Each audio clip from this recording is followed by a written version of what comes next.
Oke guys, welcome back to Cakradiva Reinkarnasi dalam pembahasan alur cerita Renegade Immortal Shani episode ke-117. Seperti biasa, kita review dulu pembahasan alur cerita episode sebelumnya di mana Wanglin telah sampai di ibu kota negeri Iblis Langit, tempatnya di kota Ho, tempat kediaman keluarga Mo berada. Di sana Wanglin juga dengan Jenderal Iblis lain bersama si Xiao serta kakak seperguruannya sendiri Centao yang diserang oleh murid sekte pedang Daluo sampai kultivasinya turun ke ranah transformasi jiwa. Memahami betapa beratnya kompetisi akbar Jenderal Iblis, Wanglin pun meminta bantuan Mo Lihai untuk mencarikan tempat yang bisa membantunya menyempurnakan seni pembantaian abadi dalam rangka memperkuat diri. Setelah melihat sendiri kekuatan seni pembantaian abadi, Mo Lihai pun berusaha mewujudkan permintaan Wanglin dan mengirim pemuda itu ke salah satu penjara terbesar di ibu kota yang menjadi tempat para terpidana mati akan dieksekusi. Nah, di episode kali ini kita akan melihat upaya Wanglin untuk menyempurnakan seni pembantaian abadi bukan di penjara Hong, namun di tempat yang jauh lebih berbahaya sampai Su menyebut bahwa siapapun hanya bisa masuk tanpa pernah bisa keluar. Tempat apakah itu? Gak usah lama-lama, langsung aja kita terobos. Atuh. Begitu mengikuti Sui Shun masuk ke penjara Hong, Wanglin mau tidak mau dibuat terkejut ketika merasakan betapa mengerikan aura kematian yang ada di tempat tersebut yang mungkin saja 10 kali lipat lebih padat dibanding dunia luar. Wanglin juga segera mendapatkan salam pembuka dari aura penindasan penjara Hong sebelum kemudian mengikuti Sui Chuan menuju tempat di mana sel-sel paling dalam penjara Hong berada. Ketika memasuki blok sel tahanan itu, Wanglin dapat merasakan betapa orang-orang di tempat ini telah dikendalikan oleh niat membunuh, sehingga kedatangan Wanglin tampak seperti mangsa baru yang akan segera diburu oleh mereka. Suhui Chuan menjelaskan bahwa orang-orang di sel tahanan ini merupakan penjahat paling keji yang akan segera dieksekusi, sehingga Wanglin bebas melakukan apa yang dia inginkan. Hese bagoe teh nyebut namanya, euy.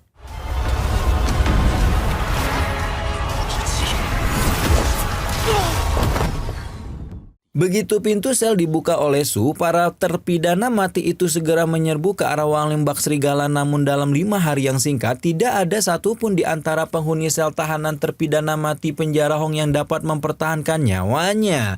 Ya, semua penghuni penjara Hong itu telah dihabisi tanpa tersisa oleh Wanglin, namun entah mengapa pemilik mutiara pembangkang surga itu masih merasakan aura pembantaian yang padat di tempat ini. Sekarang Wanglin mulai berpikir apakah ada rahasia lain di balik penjara Hong maupun seni pembantaian abadi. Apalagi Wanglin menyadari bahwa dia sama sekali tidak mendapatkan segel kehidupan maupun untai energi pembantaian tambahan bahkan setelah menghabisi semua terpidana mati yang ada di tempat ini.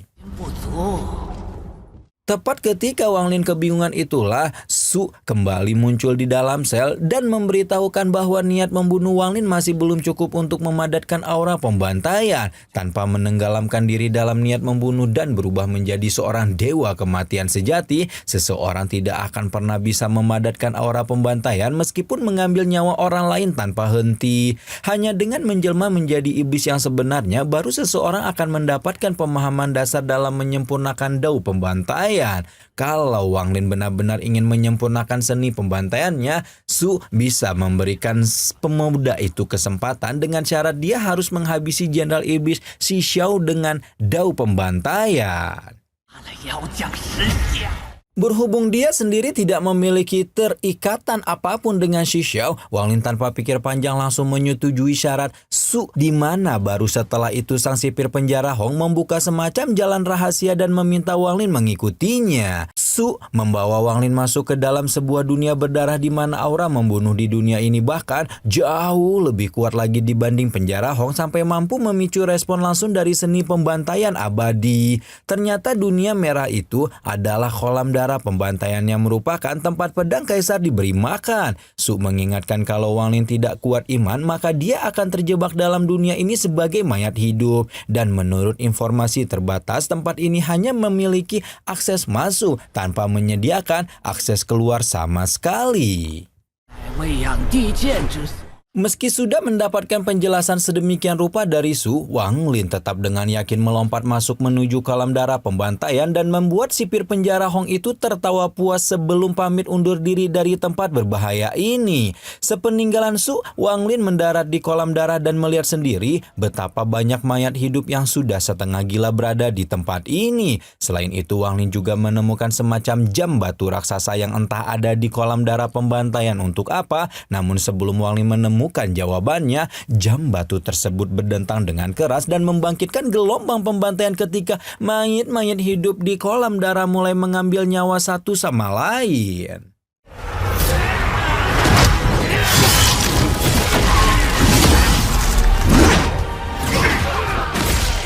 Wang Lin sebagai pendatang baru juga tidak diberikan kesempatan untuk menelaah situasi sama sekali dan mau tidak mau harus ikut menerjunkan diri dalam gelombang pembantaian. Namun setelah menghabisi nyawa beberapa mayat hidup, Wang Lin tampak kebingungan karena aura pembunuhan padat yang seharusnya bisa menjadi makanan terbaik untuk seni pembantaian abadi malah tidak mau menyatu dengannya. Sayangnya Wang Lin juga terpengaruh dengan aura pembantaian yang memenuhi kolam darah dan tidak bisa berhenti melakoni baku hantam tanpa tujuan jelas ini, meski mengetahui bahwa pembantaian yang dia lakukan sama sekali tidak berpengaruh pada seni pembantaian abadi. Momen bantai-membantai ini terus terjadi sampai entah berapa waktu berlalu dan setiap kali menghabisi seseorang, maka mereka akan berubah menjadi kabut darah yang hanya berbandar di sekeliling Wang Lin tanpa menyatu dengan seni pembantaiannya. Tanpa terasa 3 hari berlalu dalam sekejap mata dan selama 3 hari ini juga Wang Lin terus mencari cara untuk mengubah kabut darah menjadi energi pembantaian meski semuanya berakhir sia-sia. Karena masih belum menemukan korelasi antara kolam darah dengan seni pembantaian abadi, Wang Lin pun melanjutkan sesi libas-melibas mayat hidup yang tak terhitung jumlahnya ini sampai kemudian tiba-tiba saja ada pemuda berambut hitam yang menginterupsi perburuannya. Pemuda itu tersenyum sebelum melesat ke arah Wang Lin dengan pedang merah di tangannya dan segera disambut dengan ayunan pedang abadi meski pada akhirnya Wang Lin harus mengakui keunggulan pemuda berambut hitam yang sementara aja ini kita panggil Bahlul ya. Wang Lin cukup terkejut ketika mendapati ada ahli sekuat Bahlul di tempat ini, namun sebelum Wang Lin mendapatkan jawaban atas pertanyaannya, muncul robekan besar di langit kolam darah ketika seekor naga perak raksasa turun dari sana dan tanpa banyak babi bu segera menyerap seluruh kabut darah yang ada di tempat tersebut. Wang Lin kebingungan, namun dalam pemikirannya yang kolektif, pemilik mutiara pembangkang surga itu dapat menebak bahwa naga raksasa adalah wujud pedang sang kaisar iblis yang lagi mukbang.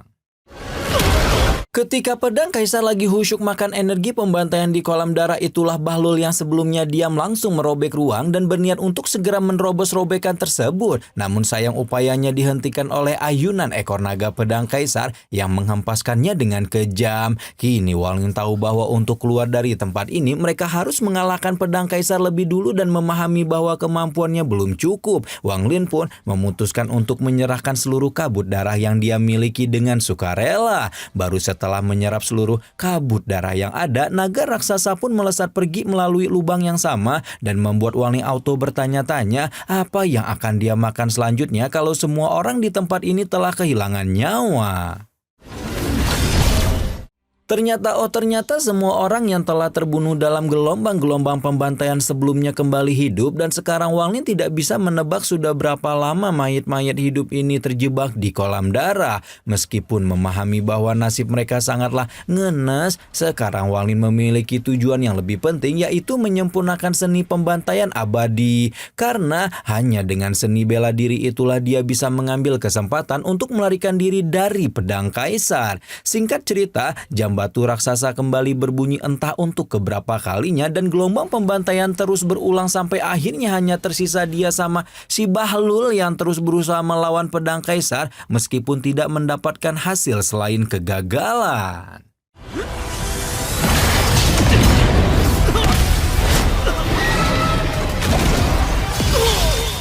Wang Lin yang menyaksikan bagaimana Bahlul terus dihabisi dengan menyedihkan oleh naga pedang kaisar lagi-lagi hanya bisa menyerahkan kabut darahnya dengan patuh sebelum kemudian bersiap untuk menyambut gelombang pembantaian selanjutnya. Selama momentum hidup mati tak berujung yang terus terjadi di kolam darah, Wang Lin berusaha untuk meresapi segalanya dan mulai memahami bahwa dari kolam darah ini, pedang kaisar akan mengubah kematian menjadi kehidupan sebelum kemudian mengembalikan kehidupan itu pada kematian. Ketika memikirkan ini, Wang Lin segera teringat pada perkataan Tian Yunji ketika memberinya seni pembantaian abadi, di mana menurut ketua sekte Tian Yun tersebut seni pembantaian abadi sangatlah cocok dengan domain ranah hidup mati miliknya.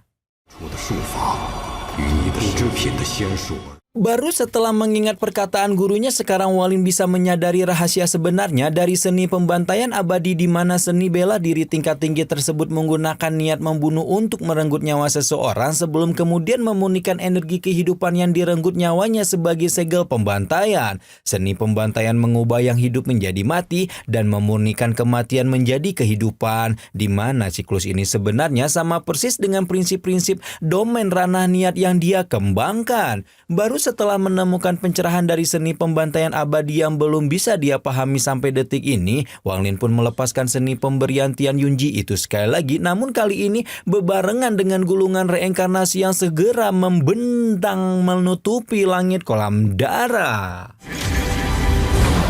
Tepat setelah itu, Wang Lin melepaskan semua energi pembantaiannya sekaligus, dan kali ini setiap mayat hidup yang terkena energi pembantaian merasakan kelegaan luar biasa seolah akhirnya bisa terbebas dari pembantaian tanpa akhir ini. Sekali lagi kabut darah meledak di berbagai sudut kolam darah, namun kali ini kesemua kabut darah itu segera terserap ke dalam gulungan reinkarnasi Wang Lin sebelum akhirnya disempurnakan menjadi segel pembantaian.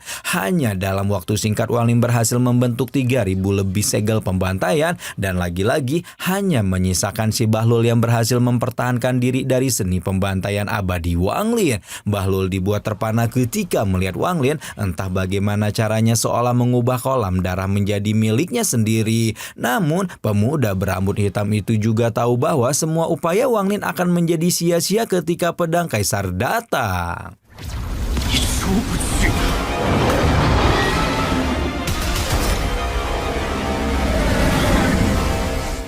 Nah, buat kalian nih yang udah nggak kebet gitu ya pengen tahu spoilernya, sok langsung nonton aja di Ginosis ya guys ya, karena itu udah ditayangin tuh spoilernya edan, makin edan ini Renegade, sumpah dah.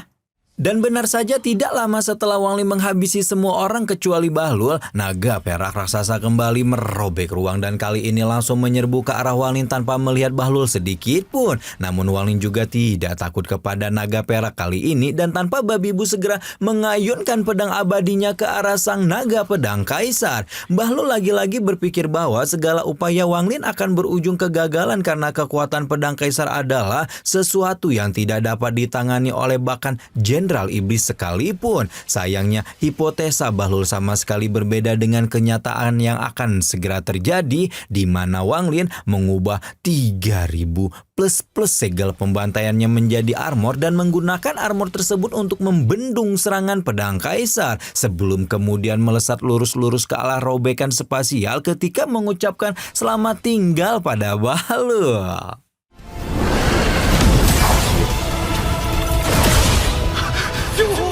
Naga pedang kaisar meraung marah ketika makan bergizi gratisnya malah melarikan diri seperti ini, dan tanpa menunggu lama naga raksasa itu langsung kembali masuk ke dalam wujud pedangnya sebelum melesat keluar dari pavilion pedang dengan aura kemarahan. Kaisar Iblis sampai bertinggi-tinggi, penderitaan macam apa yang membuatnya pedang marahnya ini seperti ini marahnya. Sementara di tempat lain, dua murid sekte pedang Daluo sedang ditanya oleh Jenderal Iblis nomor 1 Move tentang seberapa dahsyat kekuatan pedang kaisar, dan tanpa pikir panjang langsung berkata bahwa pedang itu tidak kalah dahsyat dengan pedang guru mereka alias Ling Tianhuo. Keluarnya pedang kaisar dari pavilion pedang juga turut membuat Mo Lihai deg-degan dan bertanya-tanya apakah mungkin Wang Lin yang menyebabkan hal seperti ini. Sementara itu orang yang sedang dipikirkan baru saja muncul di penjara Hong dan langsung dibantu Su keluar lewat jalan rahasia agar tidak tertangkap oleh pedang kaisar. Wang Lin keluar dari penjara Hong dengan selamat, sementara pedang kaisar sudah memporak-porandakan salah satu penjara terbesar di distrik Tianyou tersebut sebelum kemudian pindah ke jalanan kota yang membuat semua orangnya awalnya lagi asyik menikmati malam auto menjerit ketakutan. Pedang kaisar masih terus menjadi makanan bergizi gratis nggak tahu diri yang kabur ini, sementara makanan bergizi gratis yang dimaksudkan telah sampai di kediamanmu ketika meminta Mo Lihai untuk mencarikannya tempat bersembunyi dan berkultivasi. Mo Lihai hanya bisa menahan keterkejutan ketika menyadari bahwa memang Wang Lin lah yang memicu kemarahan pedang kaisar, namun dia juga tidak bisa diam saja melihat pemuda itu menantang maut dan segera meminta Wang Lin mengikutinya. Mo Lihai membawa Wang Lin menuju goa kultivasi rahasia di belakang kediaman keluarga Mo dan mempersilahkan pemuda itu untuk segera masuk ke dalamnya. Wang Lin berterima kasih atas bantuan Mo Lihai, sementara sang jenderal masih susah payah menahan keterkejutannya setelah meyakini bahwa Wang Lin bisa memaksa pedang kaisar keluar dari formasinya. Wang Lin masuk ke dalam mutiara pembangkang surga untuk berkultivasi memulihkan diri maupun menyempurnakan seni pembantaian abadi dan meninggalkan pedang kaisar yang masih terus menghancurkan kota untuk mencari si makanan bergizi gratisnya meskipun berakhir sia-sia. Setelah 5 hari berlalu dan bersembunyi di dalam mutiara pembangkang surga, akhirnya Wang Lin pun bangun dari retreatnya dan berhasil menyelesaikan seni pembantaian abadi dengan 3.972 untayan energi pembantaian yang sempurna.